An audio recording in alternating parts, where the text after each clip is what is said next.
হচ্ছে। তার জন্য কিন্তু আজকে এই জমির মধ্যে কিন্তু ওষুধ স্প্রে করা হচ্ছে। সন্ধ্যার সময় কিন্তু বাজারে নিয়ে যাব, তো তার জন্য কিন্তু এখানে রেডি করা হচ্ছে মূলা। অল্প পরিমাণ আমরা এই রকমের বাজি কিন্তু আমাদের জমিতে ফুটিয়েছি। মানে আমার ইউটিউবের অবস্থা অনেকটাই অবস্থা খারাপ হয়ে রয়েছে, তার জন্য বাধ্য হয়ে আমরা বাজি ফুটাতে হয়েছে। প্রিয় বন্ধুরা, আবারও স্বাগতম জানাই আমার নতুন একটি ভিডিওতে। তো দেখতেই পাচ্ছেন এই জায়গাটির মধ্যে কিন্তু বর্তমানে মটর চাষ করা হয়েছে, আর দুটি জায়গার মধ্যে কিন্তু মটর চাষ করা হয়েছে। প্রথমে কিন্তু আপনাদের সঙ্গে শেয়ার করেছিলাম, আর মটর গাছগুলো কিন্তু খুব সুন্দরভাবে উঠছে। দেখতে পাচ্ছেন গাছগুলো কিন্তু খুব সুন্দরভাবে উঠলো। তো আজকে কেন এই জমির মধ্যে ওষুধ স্প্রে করা হচ্ছে?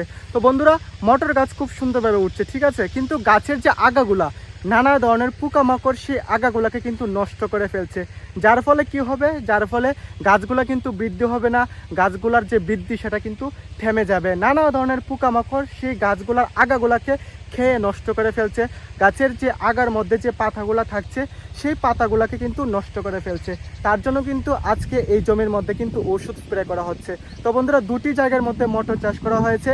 এই জায়গাটির মধ্যে ওষুধ স্প্রে করার পর কিন্তু সামনে আরেকটি জায়গা, যে জায়গার মধ্যে বিশাল জায়গা জুড়ে মটর চাষ করা হয়েছে, ঠিক সেই জায়গাটির মধ্যেও কিন্তু ওষুধটা স্প্রে করা হবে, যাতে নানা ধরনের পোকামাকড়ের হাত থেকে মটর গাছকে বাঁচানো যায়। তো আপনারা যদি বর্তমানে মটর চাষ করে থাকেন, অবশ্যই কিন্তু গাছের দিকে লক্ষ্য রেখে ওষুধটা স্প্রে করে দেবেন, না হলে নানা ধরনের পোকামাকড় কিন্তু আপনাদের গাছের আগার যে পাতাগুলা বা আগার যে নতুন নতুন শাখা প্রশাখা সৃষ্টি হচ্ছে সেই শাখা প্রশাখাগুলোকে কিন্তু নষ্ট করে ফেলবে, যার কারণে আপনাদের গাছগুলো বৃদ্ধি হবে না। তো অবশ্যই আপনাদের গাছের দিকে লক্ষ্য রাখবেন, কারণ বন্ধুরা এত পরিশ্রম এত কষ্ট করে আপনারা মটর চাষ করবেন, আর শুধুমাত্র পোকামাকড়ের কারণে আপনাদের গাছের যে বৃদ্ধি সেটা থেমে থাকবে, সেটা কিন্তু কৃষক ভাইদের কাছে অনেকটাই কষ্টের ব্যাপার। তো অবশ্যই গাছের দিকে লক্ষ্য রেখে আপনারা ওষুধ স্প্রে করে দেবেন, আর ওষুধটি যাতে উন্নত মানের উন্নত কোম্পানির হয়ে থাকে সেটা কিন্তু অবশ্যই লক্ষ্য রাখবেন। আর তার পাশাপাশি ডেটটা কিন্তু অবশ্যই লক্ষ্য রাখবেন। ডেট ফেল করা জিনিস কিন্তু কোনো মতেই আপনাদের গাছের উপর স্প্রে করবেন না, না হলে কিন্তু কোনো কাজে আসবে না, আর দেখা যাবে ভালোর পরিবর্তে কিন্তু খারাপটাই হবে। তো অবশ্যই ডেটটা লক্ষ্য রেখে গাছের উপর ওষুধটা স্প্রে করে দেবেন। বন্ধুরা, চলে আসলাম সেই জায়গার মধ্যে যেখানে আমরা টমেটোর চারা রোপণ করেছিলাম। তো টমেটোর চারার পাশাপাশি কিন্তু কিছু মূলার বীজ আমরা এই জমির মধ্যে কিন্তু ফেলেছি।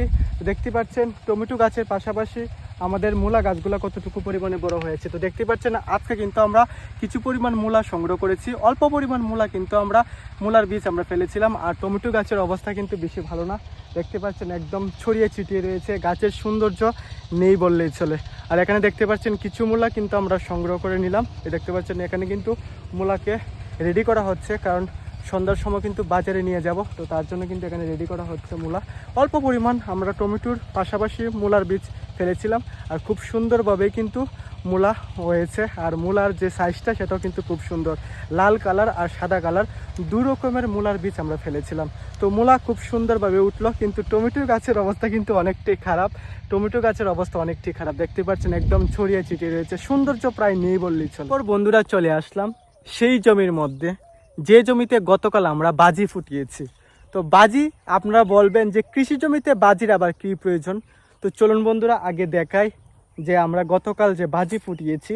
তো 28 বোম আপনারা বলতে পারেন, এক প্যাকেটের মধ্যে 28টা মনে থাকে, বা আমরা অনেক সময় মোচরা বাজি বলে থাকি। এই দেখতে পাচ্ছেন, এই দেখেন কালকে কিন্তু গতকাল সন্ধ্যার সময় আমরা কৃষি জমিতে আসলাম। সন্ধ্যার সময় এসে কিন্তু আমরা দেখেন এই রকমের বাজি কিন্তু আমাদের জমিতে ফুটিয়েছি। কারণ বন্ধুরা, এখানে আমরা বিন চাষ করছি, বিনের বীজ থেকে অনেক চারা কিন্তু খুব সুন্দরভাবে আমাদের গাছগুলো উঠলো, কিন্তু খরগোশ কি করছে? আমাদের বিমের যে গাছের যে আগাগুলা, শাখা প্রশাখাগুলা সবগুলা কিন্তু খেয়ে নিচ্ছে। তার জন্য বাধ্য হয়ে আমরা বাজি ফুটাতে হয়েছে। আর বন্ধুরা, এক রাত্রের মধ্যে মানে